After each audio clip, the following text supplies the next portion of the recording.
사람들도 계속 똑바로 살아라 이렇게 얘기를 들어야 되니까 너무 힘드니까 요 정도로 문단 나누는 것으로 우리 만족하자.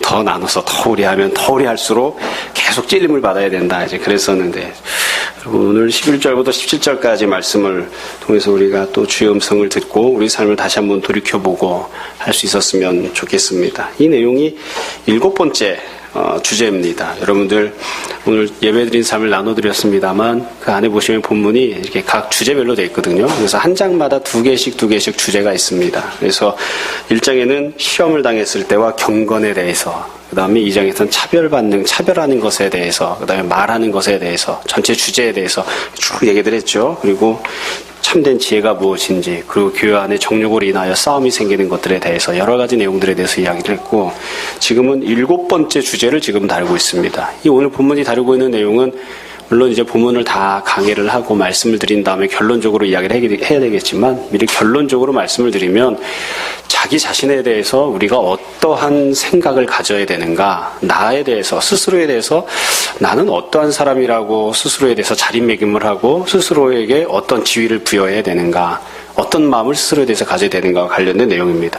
물론 좋지 않은 꾸지람이 들어있습니다. 이 안에는 두 가지 내용에 대해서 꾸지람하고 또 올바른 태도를 가지라고, 믿음으로 살라고 이야기를 하는데, 첫 번째 내용이 11절부터 12절까지 나오는 내용입니다. 11절부터 12절까지 보시면 다른 형제들을 향해서 내가 어떻게 행동하면 안 되는지에 대한 내용이 나옵니다. 11절을 다시 한번 보십시오. 11절 제일 처음에 보시면 형제들아 서로 비방하지 말라 이렇게 되어 있죠. 비방하지 말라 이렇게 되어 있는데, 이 비방하지 말라라고 하는 말은 사실 비방한다라고 하는 단어가 이제 우리 신약 성경 안에서 특별히 요 비방하다라고 하는 그 헬라어는 요 자리랑 이 베드로전서에서만 딱 2번만 더 쓰였습니다. 근데 이 용례가 그렇게 많지 않기 때문에 명확한 뜻을 알기는 좀 어려워요. 그런데 베드로전서 같은 경우에는 어떤 뜻으로 이 단어를 썼냐면, 그 사람을 향해서 이제 모함하는 거죠. 사실은 그 사람이 그렇지 않은데 그 사람에게 덮어 씌워가지고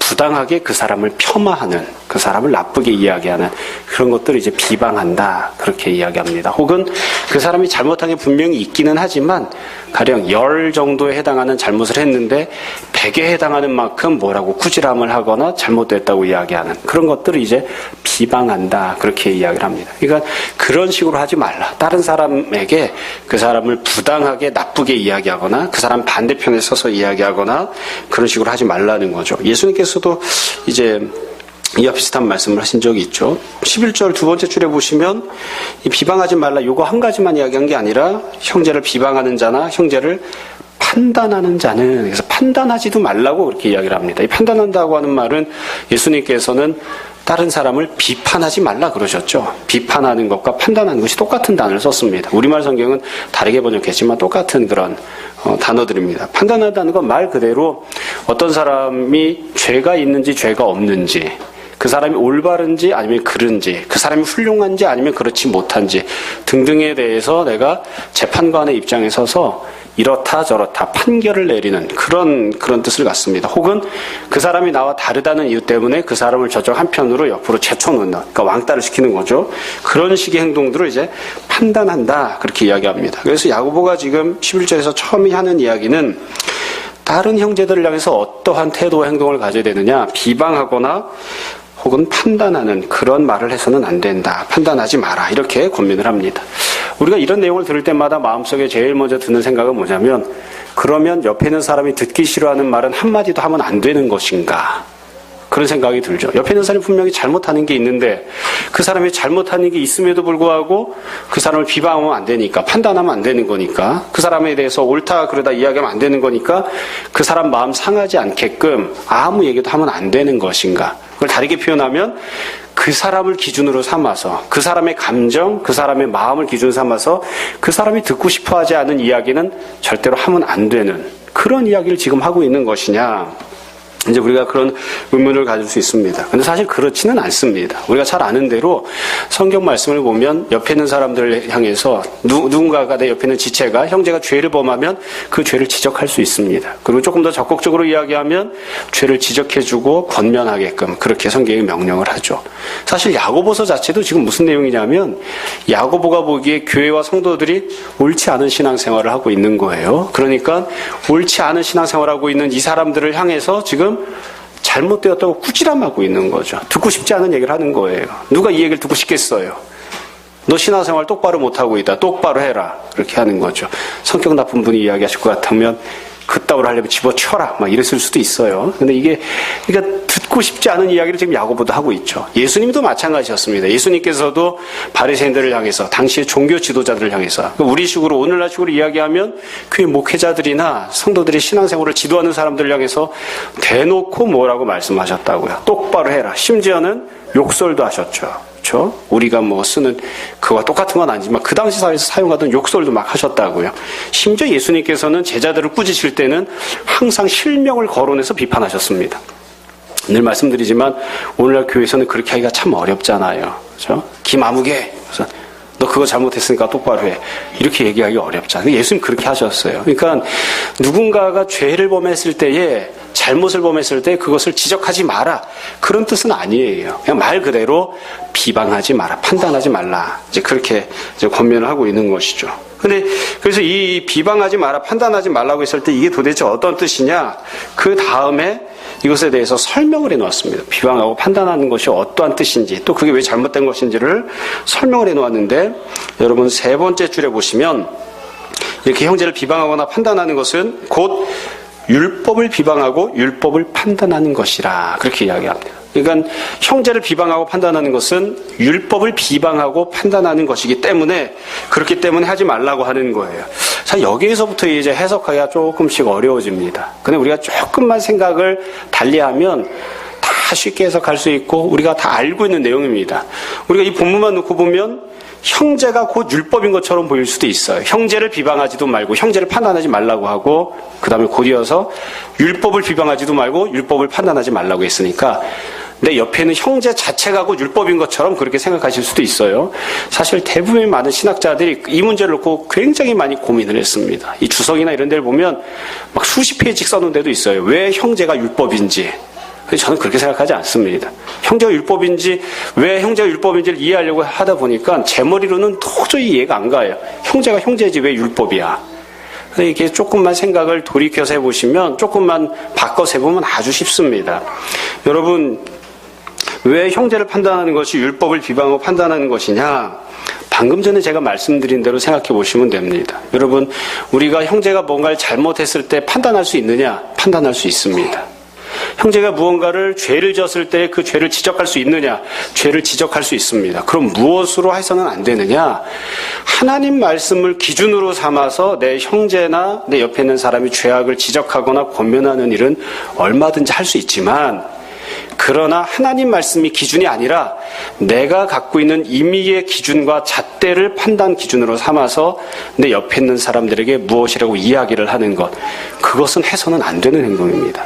그러니까 지금 이 야고보가 이야기하고 있는 내용은 뭐냐면 하나님 말씀을 기준 삼더라도 옆에 있는 사람에게 아무것도 이야기하지 마라. 그게 아니에요. 내가 갖고 있는 나름대로 기준이 있는 거예요. 내 나름대로의 판단 기준이 있고 내 나름대로의 잣대가 있어요. 그래서 그걸 가지고 옆에 있는 형제를 향해서 너는 옳지 않아. 너는 틀렸어. 너는 훌륭해. 너는 못났어. 이런 식으로 판단해서 이야기를 하는 거예요. 그걸 가리켜서 야고보가 지금 비방한다, 판단한다. 지금 그렇게 이야기합니다. 그렇기 때문에 그게 율법을 판단하거나 혹은 정죄하거나 비방하는 것이 돼요. 왜 그러냐면 하나님 말씀에서는 분명히 그건 죄야 이렇게 정하지 않은 내용에 대해서, 그것에 대해서 내가 내 나름대로의 기준을 가지고 그건 죄야 옆에 있는 사람이 그렇게 이야기를 했다고 칩시다. 그러면 내가 율법보다 높은 자리에 앉아서 율법이 맞다 틀리다 이런 식으로 율법을 판단하는 것이나 마찬가지가 되는 거예요. 여러분, 이 내용은 어려운 내용이 아닙니다. 하나님께서 천지를 창조하시고 아담에게 선악과를 먹지 말라고 말씀하셨죠. 그게 하나님 말씀입니다. 그게 아담에게 주어졌던 유일한 단 하나의 율법이에요. 하나님 말씀은 뭐냐? 선악과를 먹지 마라. 먹으면 네가 반드시 죽는다. 그게 하나님 말씀입니다. 그랬더니만 사탄이 찾아와가지고서는 아담에게 뭐라고 이야기합니까? 진짜 죽는다냐? 진짜 죽는다냐? 그러고 나서는 먹어도 안 죽어. 먹어도 안 죽어. 절대로 죽지 않는다. 그랬다고요. 그러니까 이 사탄은 무슨 얘기를 하냐면 하나님께서 주신 말씀 이외에 자기 생각을, 우린 그걸 거짓말이라고 하죠. 자기 생각을 가지고 와서 하나님 말씀을 판단하는 거예요. 하나님 말씀이 그건 잘못된 거지. 하나님이 그거 잘못 말씀하신 거지. 하나님이 죽는다고 했지만 사실은 안 죽어. 그렇게 이야기를 했어요. 그 거짓말을 듣고 나서 사람이 어떻게 반응했냐면 그런가? 하고서는 가서 선악과를 쳐다봤어요. 선악과를 쳐다보았더니 성경에 뭐라고 되어 있냐면 보함직도 하고 먹음직도 하고 사람을 지롭게 할 만큼 탐스럽게 생겼다. 그렇게 써놨어요. 내가 보니까, 아담이 보니까 보함직하고 먹음직하고 탐스러운 거예요. 여기서부터 벌써 글러먹은 겁니다. 틀린 거죠. 선악과를 보는 순간 우리가 어떤 생각을 했어요? 정상입니까? 아담이 선악과를 보는 순간 죽는다 이 생각을 해야 정상이에요. 근데 이미 마음속에 자기 나름대로의 판단 기준을 갖고 있는 거예요. 보함직하네? 그걸 쳐다보고 보함직하다는 생각을 하면 안 돼요. 죽는다라는 생각을 해야지 돼요. 하나님 말씀을 생각해야 되는데 하나님 말씀을 생각하지 않는 거예요. 그냥 보함직하구나, 먹음직하구나, 탐스럽구나, 그렇게 자기 나름대로 판단 기준을 가지고 생각을 해요. 그러니까 그 동시에 무엇이 생긴 것이냐면 하나님 말씀 이외에 또 다른 기준이 생긴 거죠. 나의 기준이 생긴 거예요. 나의 판단 기준과 잣대가 생긴 거예요. 그래서 내가 하나님께서는 먹지 말라고 하셨는데 그 하나님께서 먹지 말라고 하신 그 말씀에 대해서 내가 내 기준을 가지고 판단을 해요. 그 말씀은 틀렸어. 내가 보니까 먹음직한데, 내가 보니까 보함직한데, 그런 식으로 행동을 하는 거예요. 그 결국 어떤 행동을 한 것이냐면 하나님 말씀을 내가 비방하고 판단한 것이죠. 여러분, 너무 어렵게 이야기를 했나요? 별로 어렵지 않으실 거예요. 그러니까 이 지금 형제에 대해서도 마찬가지예요. 형제에 대해서 하나님 말씀을 기준을 가지고 뭔가를 판단하면 그것을 누가 뭐라고 하겠습니까? 그건 아무 문제가 되지 않아요. 그런데 하나님 말씀이 이러쿵저러쿵 말씀하시는 내용이 없는데 그게 아닌데 그럼에도 불구하고 내가 내 마음대로 판단을 하는 거예요. 저 사람은 저건 틀렸어. 내 기준을 가지고 내 잣대를 가지고 판단하는 거예요. 마치 내 생각과 내 기준이 율법인 양, 하나님의 말씀인 양. 그런 행동을 하지 말라. 네가 그렇게 하면 율법을 네가 비방하고 판단하는 것이다. 지금 그렇게 이야기를 하는 것이죠. 그래서 11절 마지막 부분에 보면 이렇게 이야기를 해놓았습니다. 네가 만일 율법을 판단하면 율법의 준행자가 아니요 재판관이다. 우리는 다 어떤 사람들이냐면 하나님 말씀을 듣고 그대로 준행해야 하는 사람들, 순종해야 하는 사람들입니다. 그러니까 우리가 다 율법 아래에 있어요. 하나님 말씀 아래에 있어서 너도 하나님 말씀대로 순종하고 나도 하나님 말씀대로 순종하고 그렇게 살아야 되는데 그렇게 하지 않고 내 나름대로의 기준과 잣대를 가지고 다른 사람들에 대해서 이러쿵저러쿵 이야기를 하면 그러면 그것은 옳지 않다. 그건 네가 율법의 재판관처럼 그렇게 행동하는 것이다. 우리가 신약 성경을 읽다 보면 우리 언약교회가 세워질 때 제가 했던 설교 본문이 나옵니다. 사도행전에 보시면 고넬료 사건이 나오죠. 베드로가 욥바에서 환상을 보았습니다. 마음속에 이방인에게 가고 싶은 생각이 없어요. 그러니까 하나님께서 베드로에게 환상을 보여주셨죠. 하늘에서 보자기 같이 생긴 네모난 그릇에 온갖 잡다한 것을 담아가지고서는 내려보내셨습니다. 그리고 베드로에게 말씀하세요. 기도하던 거 그만두고 일어나서 잡아먹어라. 그러니까 베드로가 뭐라고 하죠? 난 못 먹습니다. 더러워서 못 먹습니다. 그러니까 하나님이 다시 말씀하셨어요. 내가 깨끗하다고 했는데 네가 더럽다고 하지 마라. 그 다음에 베드로가 뭐라고 합니까? 아니요, 더럽습니다. 그런 식으로 하지 말라 이거예요. 하나님께서 깨끗하다고 말씀하셨어요. 그러면 그게 기준이에요. 그게 기준이에요. 근데 베드로는 어떻게 하냐면 자기 나름대로 기준이 있어요. 그래서 하나님이 깨끗하다고 하셨는데 베드로가 또 뭐라고 하나님께 항변하냐면 아니에요 하나님, 그건 더러워요. 그렇게 이야기를 하는 거예요. 그건 네가 율법을 비방하는 것이다. 하나님 말씀을 비방하고 하나님 말씀을 판단하는 것이다. 그런 식으로 하지 말라는 거예요. 제가 어렸을 때에 가끔 여의도에 있는 경양교회에 출석한 적이 있었는데 그때 여의도 경양교회에 이 성가대를 지휘하시던 분이 안민 집사님이라는 분이 계셨습니다. 지금은 이제 부산의 고신대학의 이제 교수님을 하시는 분이신데 이분이 아주 징그럽게 가난하셨대요. 그래서 지방에 살다가 서울로 이제 학교가 돼서 올라올 때 양복 한 벌도 못 하고 이제 올라온 거예요. 그러다가 아르바이트 겸 신앙생활 겸해서 여의도 경양교회에서 성가대 지휘자가 됐는데 양복이 없으니까 그냥 일상복을 입고 지휘를 했대요. 그러니까 어느 날 장로님이 오셔서 그러시더라는 거예요. 성가대 지휘자는 양복을 입어야 된다. 양복을 입고 나와라. 우리는 양복 안 입는 지휘자는 볼 수 없다. 그 다음 주에도 또 양복을 안 입고 간 거예요. 왜 안 입고 갔을까요? 없으니까. 그런데 이 장로님 무슨 기준을 갖고 계시냐면 성가대 지휘자는 양복을 입고 와야 되는데 왜 양복을 안 입고 오느냐? 그래서 막 뭐라 꾸지람을 하셨대요. 그래서 이분이 고민을 하다가 가운을 입고 지휘를 하기 시작하셨대요. 가운을 입으면 안에 양복이 있는지 없는지 모르니까. 그래서 가운 입고 했는데 성가대가 가령 3개가 있으면 한 앞에 2개는 이제 성가대가 가운을 입고 하는데 맨 마지막 성가대는 가운을 안 입고 한대요. 그래서 자기도 가운을 못 입었는데 그러니까 또 양복이 아닌 거예요. 그러니까 장로님이 이제 판단하는 거죠. 왜 자꾸 말하는데 듣지 않느냐. 성가대 지휘자가 양복 입고 와야 되는데 왜 양복을 안 입고 오느냐 이렇게 판단을 하는 거예요. 그러다 나중에 어느 날 장로님이 명동에서 만나자고 그러시더래요. 그래서 데리고 가서 양복을 사주셨대요. 양복이 없는 줄 몰랐다. 우리가 나름대로 갖고 있는 기준이 있는 거예요. 그래서 여러분 성가대 지휘자가 꼭 양복 입어야 됩니까?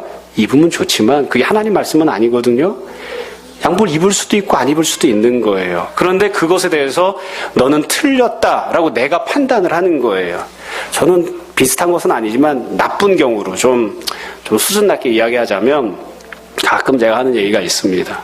짙은 곤색 양복을 입고 하얀색 양말을 신으면 정말 촌스럽죠. 그렇죠? 누가 하얀색 양말을 신겠습니까? 제가 그랬습니다. 제가 전도사 다닐 때 항상 하얀색 양말에 이렇게 양복을 입고 다녔는데 어느 날 교사들이 이야기를 하는데 세상에 어떤 사람이 저를 보고 하는 얘기는 아니었어요. 세상에 어떤 사람이 그렇게 센스가 없을 수 있느냐. 짙은 곤색 양복에다가 하얀색 양말을 신고 왔다고. 그래서 교사들이 다 웃더라고요. 저도 모르고 웃었어요. 그러고 보니까 내가 그렇더라고요. 하나님께서 옷을 어떻게 입으라고 정하지는 않으셨어요. 근데 내 기준이 있는 거예요. 내 기준이. 내가 그 사람에게 얘기해 줄 수는 있어요. 전도사님, 그건 조금 촌스럽습니다. 그러니까 다른 색 양말을 신으세요. 다른 색 양말을 신으세요. 그렇게 얘기해 줄 수는 있어요. 그런데 그렇게 얘기해 주는 게 아니라 넌 틀렸어. 그런 태도로 그런 모습으로 하나님 앞에 나오는 것은 옳지 않아. 그렇게 그 사람을 판단하는 것은 그 사람을 비방하는 것은 하나님 앞에서 옳지 않다. 왜냐하면 그건 하나님 말씀이 정한 것이 아닌 내 나름대로의 기준과 잣대를 가지고 누군가를 비방하거나 판단하는 것이 되기 때문에 그렇습니다. 여러분 그럼 왜 이와 같은 행동들을 하게 되느냐? 왜 이와 같이 비방하고 판단하게 되느냐? 아주 이유는 간단하고 쉽죠. 우리 마음 안에 나 스스로가 기준이 되고자 하는 마음을 갖고 있기 때문에 그렇습니다. 항상 내가 기준인 거예요. 내가 기준. 이걸 조금 더 적극적으로 이야기하면 오직 하나님만이 기준이 되시고 하나님만이 판단자가 되셔야 되는데 하나님의 말씀만이 기준이 되어야 되는데 그 역할을 내가 하고 있는 거예요. 다시 말씀드립니다. 내가 하나님의 자리에 앉아 있는 거예요. 내가 마치 하나님의 말씀을 만드는 사람인 양, 내가 마치 기준을 만들어내는 사람인 양, 내가 그 자리에 앉아가지고 다른 사람들을 판단하는 거죠. 이 내용에 대해서 12절에서 이렇게 이야기합니다. 여러분 12절을 보세요. 입법자와 재판관은 오직 한 분이시다. 하나님 한 분만 입법자와 재판관이 되신다. 기준을 만드시는 분도 하나님. 그리고 그 기준에 따라서 네가 옳다 틀리다를 판단하시는 재판관도 오직 한 분 하나님이시다. 그런데 그 자리를 우리가 대신 차지하고 있는 거예요. 내 나름대로의 기준을 가지고.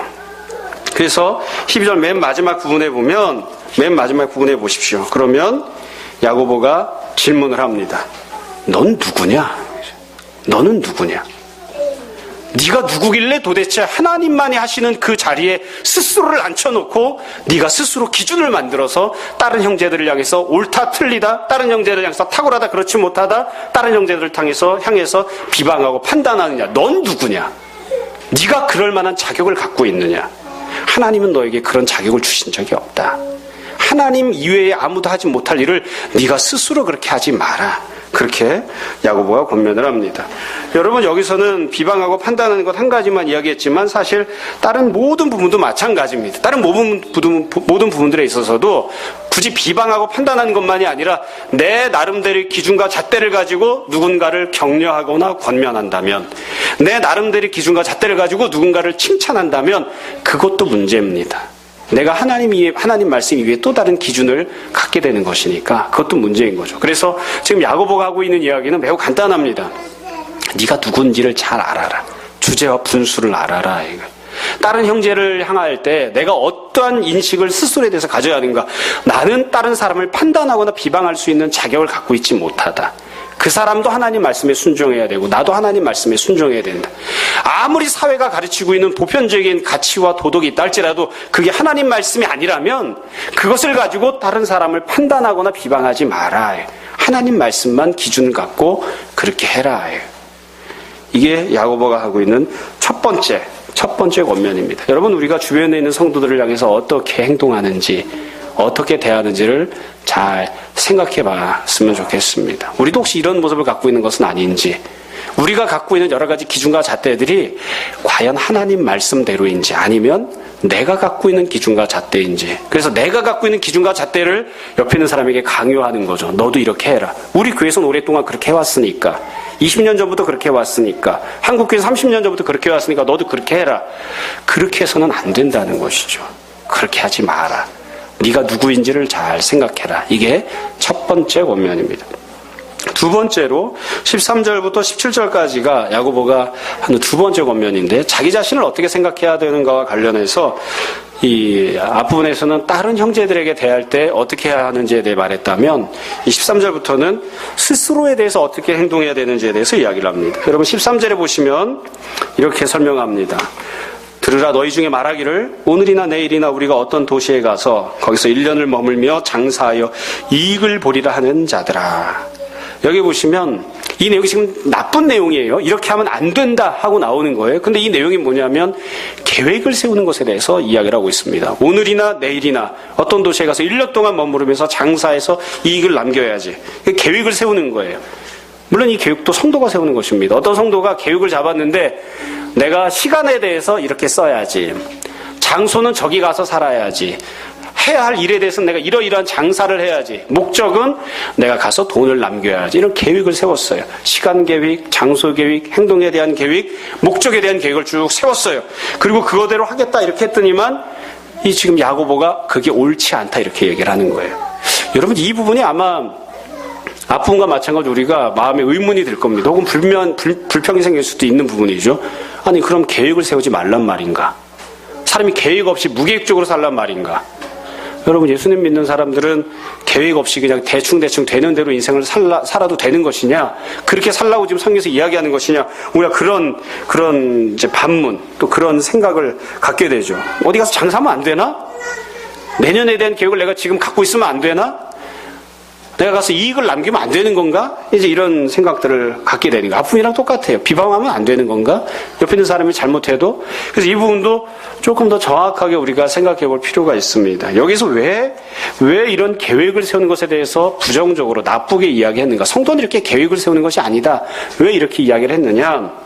마찬가지로 설명을 했습니다. 여러분, 14절 말씀을 보십시오.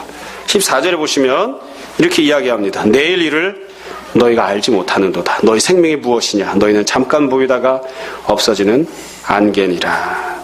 이게 설명이에요. 왜 이렇게 계획을 세우는 것이 옳지 않은지에 대해서 야고보는 뭐라고 이야기하냐면, 내일 일은 너희가 알지 못한다.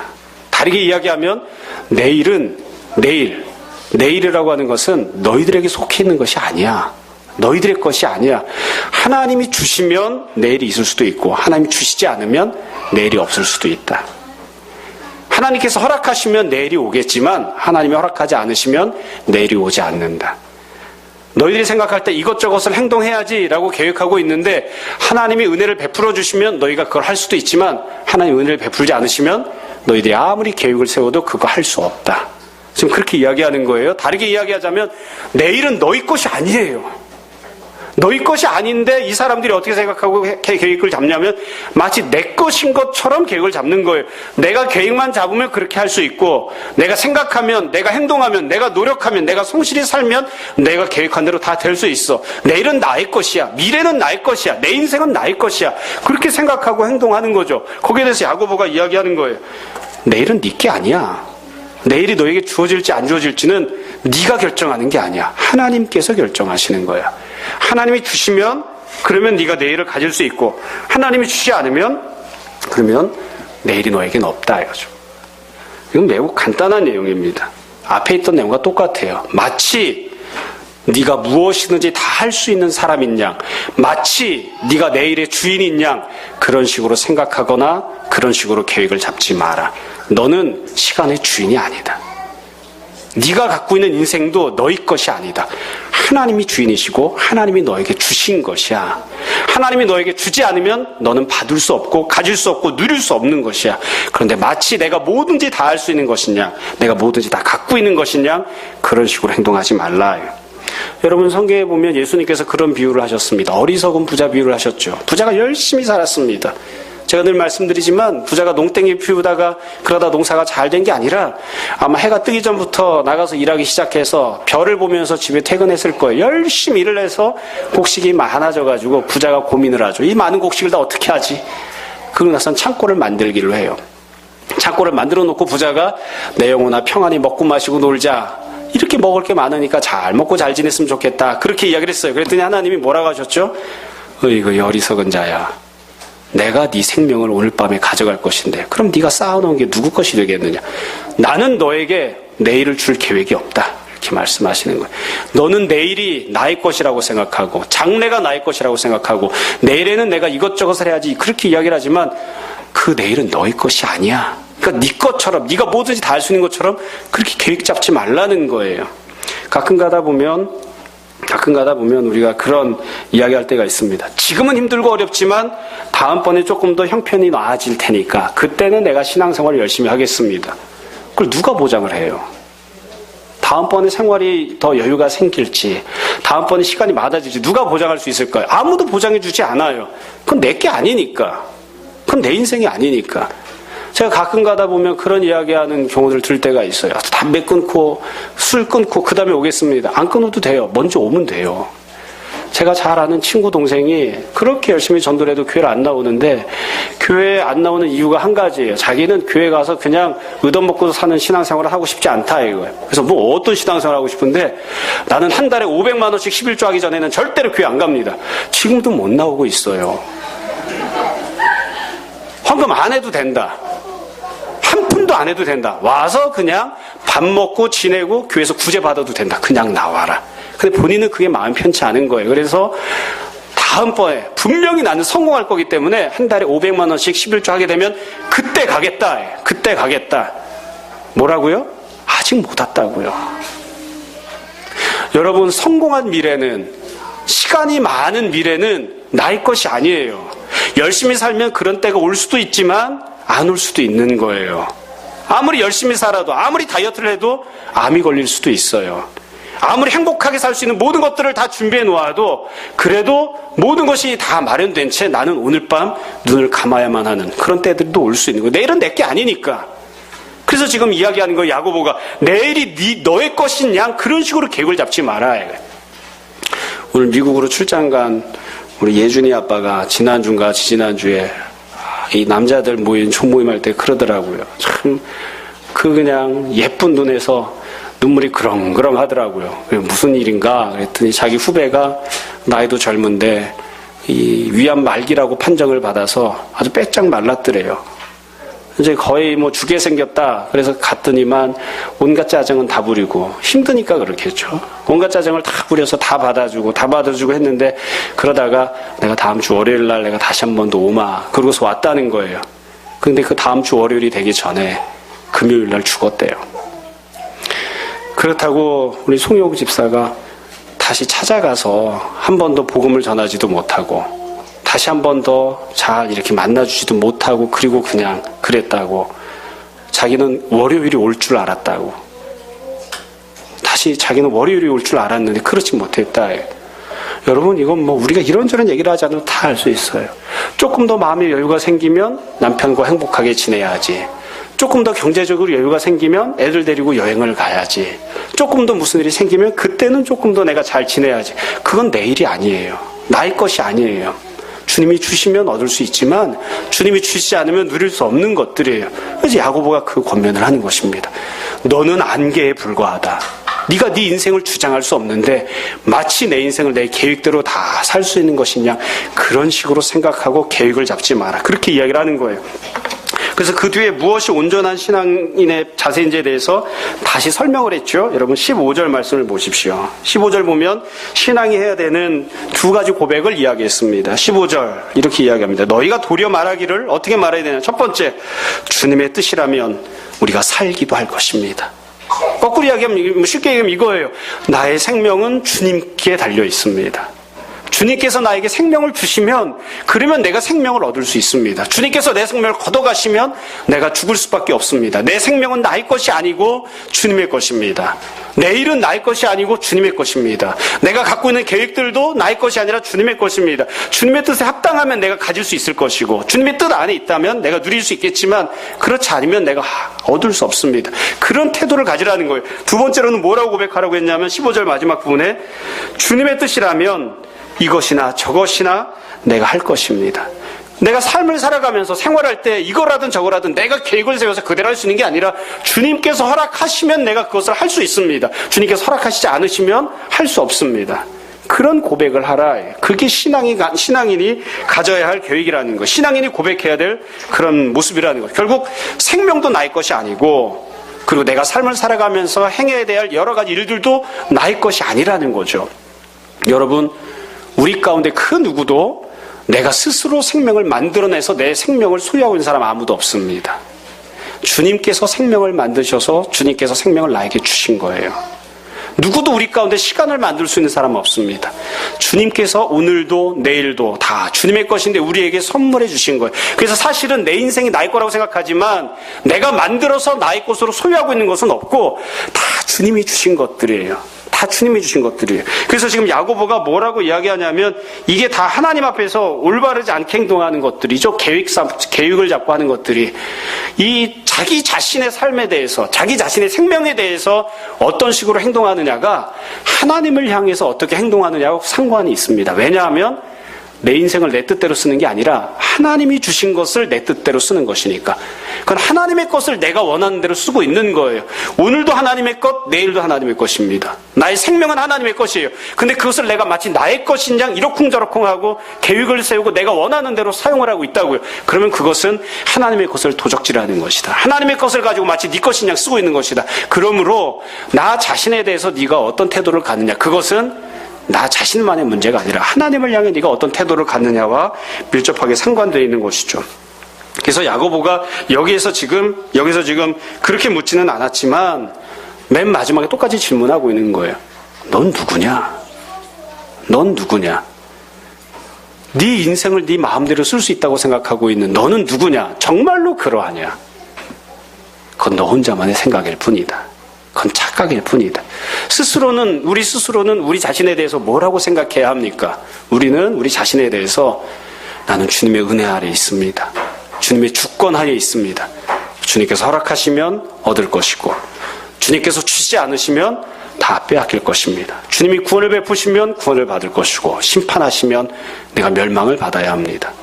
나에게 나의 소유로 되어 있는 내일은 없습니다.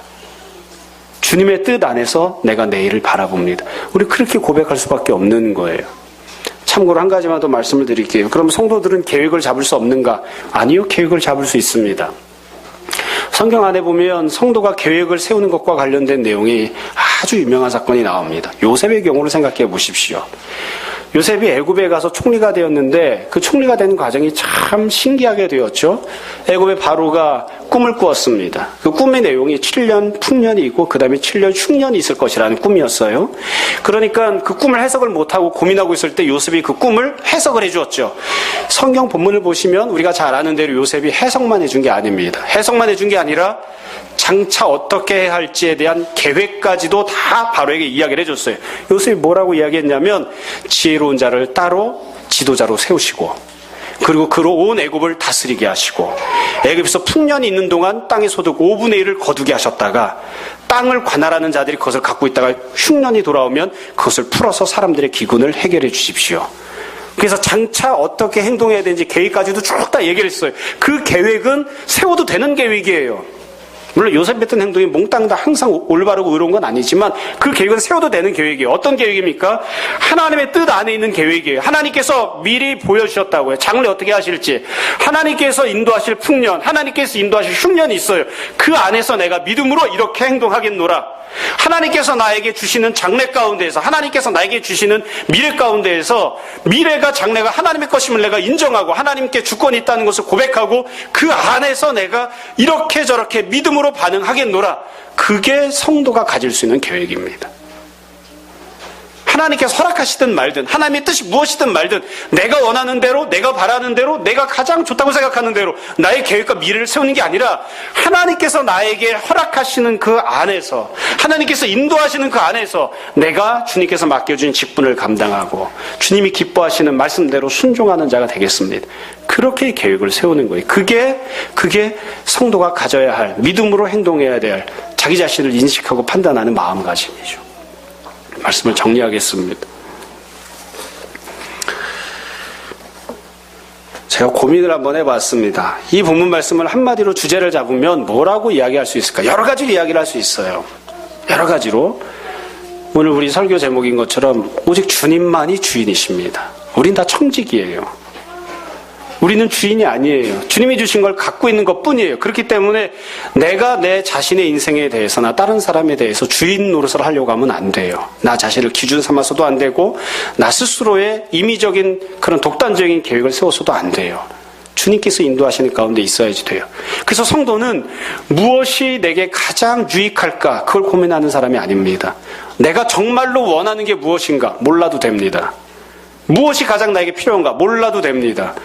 주님의 인도하심이 어디에 있을까? 주님의 뜻이 무엇인가?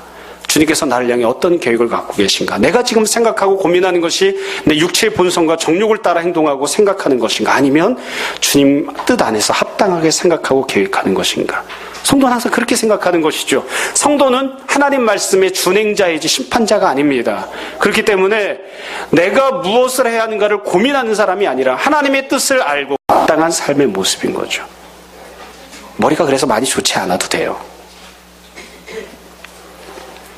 여러분, 제가 이 내용을 다른 식으로 어떻게 정리할까 생각하다가 늘 쓰는 표현대로 다시 한번 정리해서 말씀드리려고 합니다. 이 내용은 자기 자신을 우상으로 삼지 말라는 것입니다.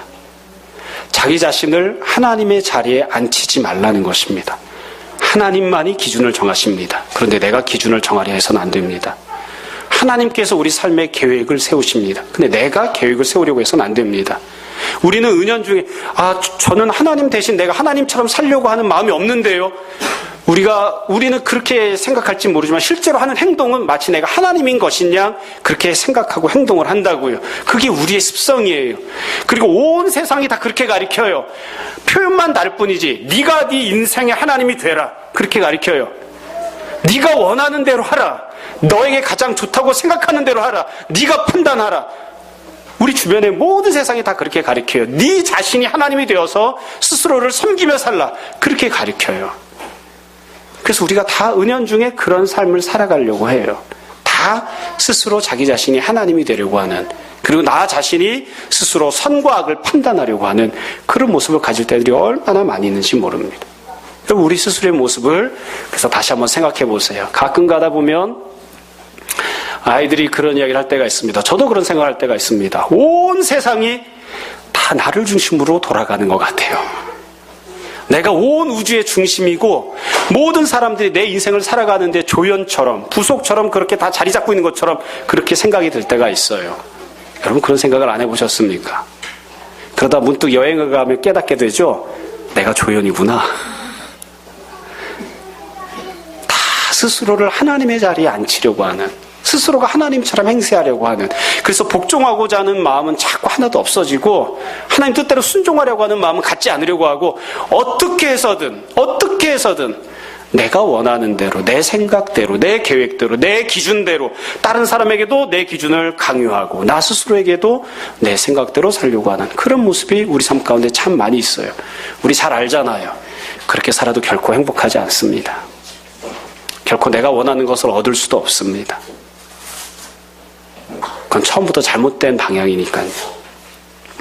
여러분 이 시간 다시 한번 잘 우리 생각해 봅시다. 우리가 하나님 믿는다고 하면서 예수님 섬긴다고 하면서 내가 하나님의 자리에 앉아 있고 하나님을 내가 부리는 종처럼 그렇게 생각하고 다른 밑에 자리에 앉혀놓는 경우들은 없는지, 내가 다른 지체들과 함께 더불어 생활하면서 신앙생활하면서 내가 마치 하나님인 양 그 지체를 판단하고 비방하는 근거들을 스스로 세우는 그와 같은 모습을 갖고 있는 것은 아닌지, 내가 내 인생에 대해 계획을 세우면서 마치 내가 내일도 모레도 내 장래도 스스로 주장하고 내가 계획 세운 대로 할 수 있는 것처럼 그렇게 생각하고 그렇게 행동하고 있는 것은 아닌지, 내가 나 자신을 우상으로 만들고 있는 것은 아닌지 다시 한번 잘 생각해 보았으면 좋겠습니다. 그리고 성도가 마땅히 행해야 할 일, 우리는 다 하나님 말씀만을 기준 삼아서 순종해야 하는 사람들입니다. 우리는 다 내 계획을 세우는 사람들이 아니라 하나님께서 나에게 베풀어 주시는 계획과 은혜 안에서 하루하루를 주님과 동행하며 살아가야 하는 그런 사람들입니다.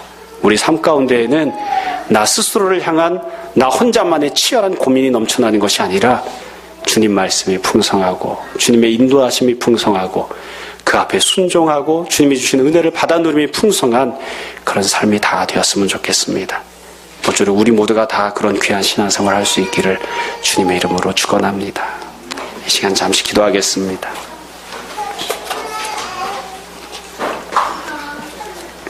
오늘 말씀을 정돈해 보십시오.